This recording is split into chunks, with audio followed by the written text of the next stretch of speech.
Hi everyone, this is Angie Montgomery here, and I'm just here in my little Reiki nook at my place that I do sessions out of.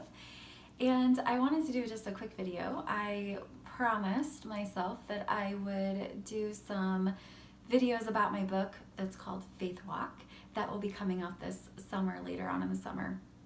I actually found an awesome local editor, and he's supposed to be getting that back to me any day now with edits, and then it goes right into publication. So we are talking that it's getting pretty close now, so I'm feeling really good about that. But last video I did, I left off, I actually talked a little bit about the beginning of my book and how it really starts with losing my dad and how that grief really changed my life, and that I really asked everybody that, watched the video to think about their why. Why do they do what they do in life?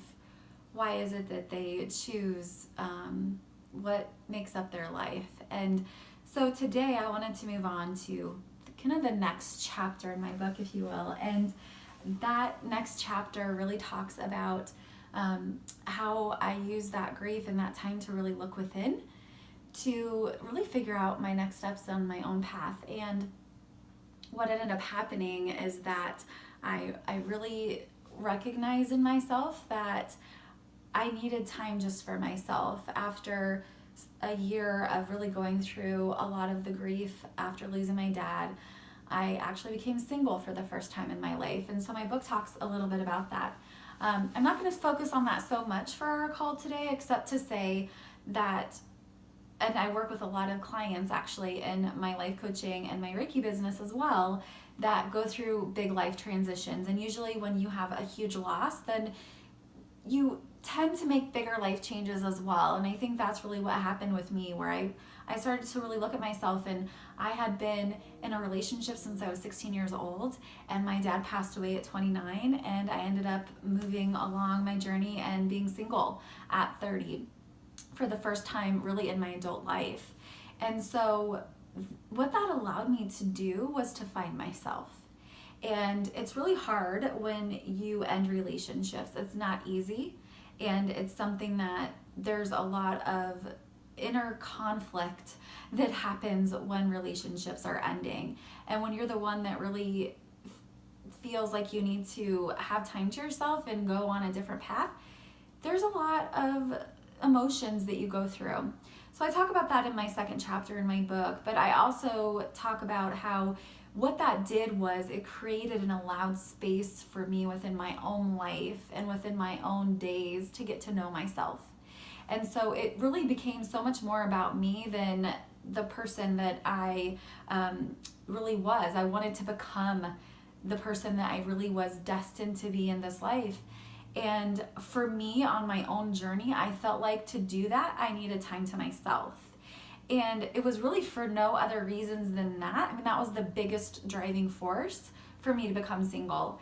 And what I always tell clients who are really struggling with wanting to find someone, and I've been there as well, it's only natural. Humans are designed for partnership, I believe, and that's the way that we're wired. So of course, we want to commune with others and be with others and be in relationships.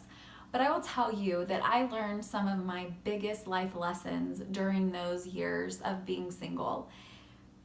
It allowed me time and space to really create the life that I wanted, but also to really take time to grieve the significant loss of my father. And if I could tell anyone who's going through something difficult, or who maybe isn't quite where they want to be right now, trust the process, trust the timing, God's timing. And what I really did with that time alone was it helped me to become the woman that I sit here and I am today. And I wouldn't give back that time to myself for anything, because it was so crucial for my growth process. I had to learn myself. I had to say, you know what? I don't know exactly who I am on the inside yet. And I want to know her so badly. I want to know her more than I want to know any other human being on this planet. And more than anything, I wanted to know why I was here. And so I began to really remove barriers that I'd been really held to my whole life. I put these conditioning on me of the way that other people thought I should live instead of really listening to my own heart.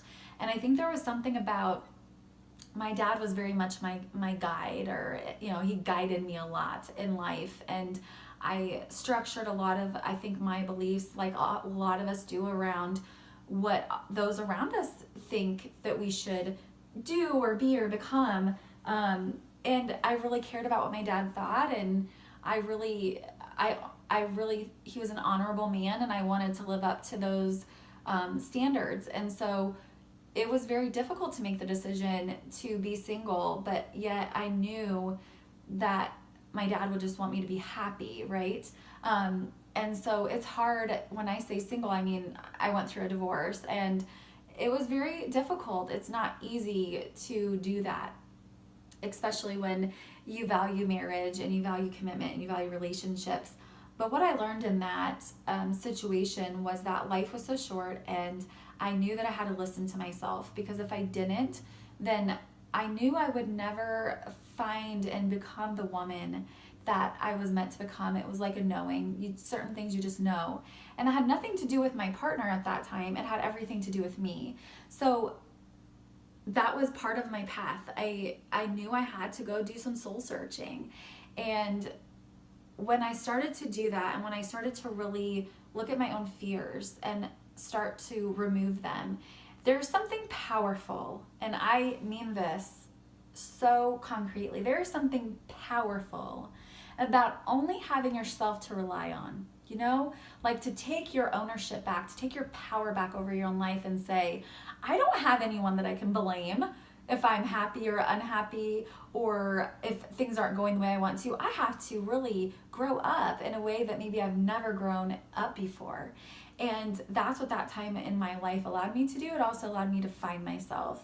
So I definitely give some advice in my book as well. It's part spiritual journey, part memoir, kind of part self-help, if you will. I think the life coach in me is definitely coming out in my book as well, and that person who definitely wants to help other people along their path and journey. I think we learn as we go, and if we can turn that around into helping others, that's always been part of my goal as well.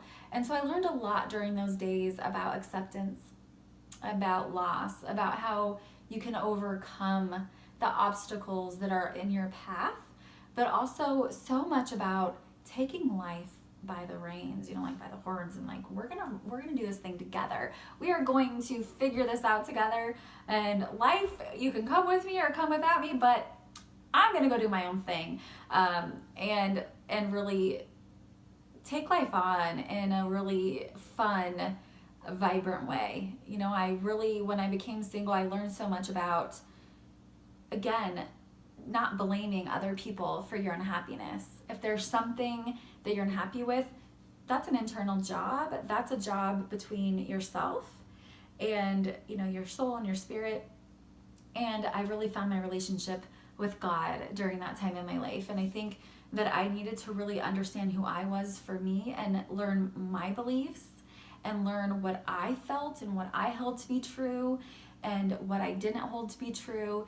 And before that point, I really allowed, I think, other people to tell me what was true, or other people to say, well, this is what you need to believe because it's what I believe. And I kind of took those beliefs on, even though they didn't maybe always resonate with me. I felt like I needed to, because that's what I was told that was right.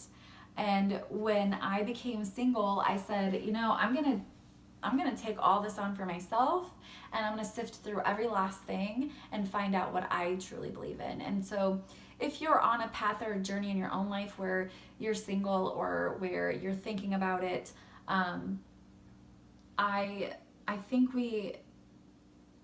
not everybody, but it is helpful to spend time by yourself, whether that be just taking out time and carving out time for yourself within your days, or going on retreats, or whatever it is. It doesn't always mean that you are not in a relationship, but for me, that was really necessary at that point in my life to find myself. And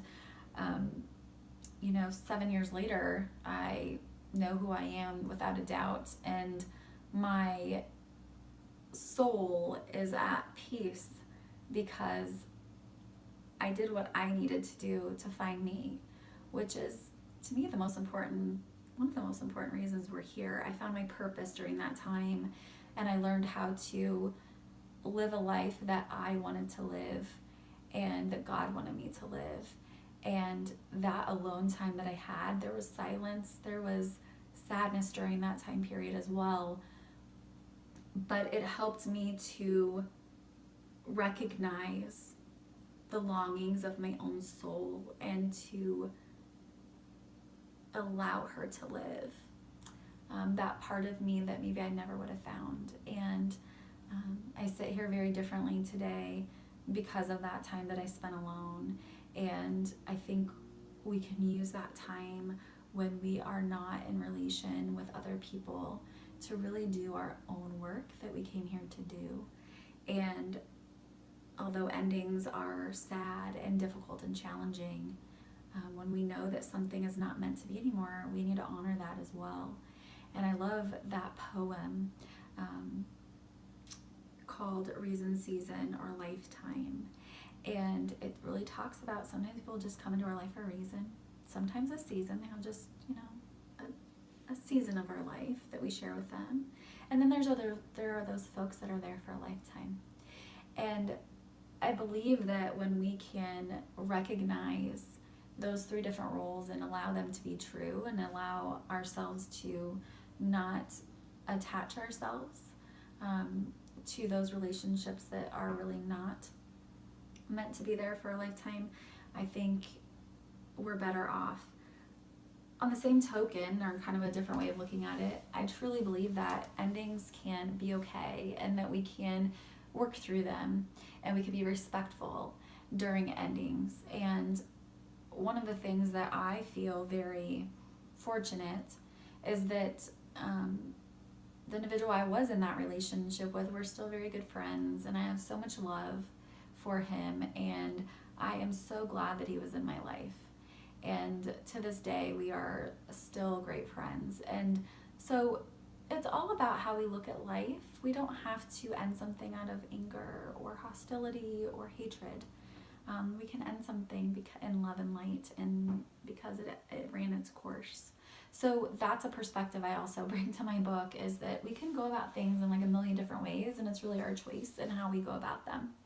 So if we want to look back and be able to have some peace in our soul about something, it usually is in how we handle our endings. So with that, I'm going to go ahead and sign off just a little more about my book. Again, Faith Walk, One Woman's Journey to Finding Herself. That will be out end of summer 2018. So thank you for joining me today.